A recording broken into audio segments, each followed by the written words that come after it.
এই দুইজন পাষাণ মানুষ তাদের বাচ্চাকে একা রেখে চলে যায়। বাচ্চাটি প্রচণ্ড কান্নায় ভেঙে পড়ে, চিৎকার করে বাবা মায়ের জন্য কান্না করতে থাকে। ঠিক সেই সময় একজন ভদ্রলোক বাচ্চাটি পাশ দিয়ে হেঁটে যাচ্ছিলেন। বাচ্চাটি একা একা কান্না করতে দেখে তার মায়া হয়। বাচ্চাটিকে তিনি কোলে তুলে নেয় এবং তার বাড়িতে নিয়ে আসে। সে তার নিঃসন্তান স্ত্রীকে বাচ্চাটি উপহার হিসেবে দেয়। তার স্ত্রী বাচ্চাটিকে পেয়ে অনেক খুশি হয়। তার স্ত্রী খুশি হয়ে বাচ্চাটির জন্য খাবার বানিয়ে আনতে যায়।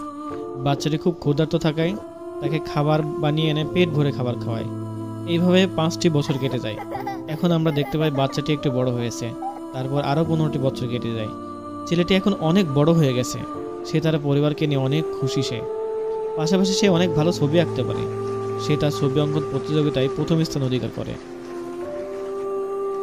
তার বাবা মা তার এই প্রতিযোগিতায় প্রথম হওয়া দেখে অনেক খুশি হয়। তারপর তারা বাচ্চাটিকে সেই স্থানে নিয়ে যায় যেখানে তার বাচ্চাটিকে সে অনেক বছর আগে কুড়িয়ে পায়। সেখানে তারা একটু সময় কাটায়। বন্ধুরা, ভিডিওটা ভালো লাগলে লাইক সাবস্ক্রাইব করে দাও।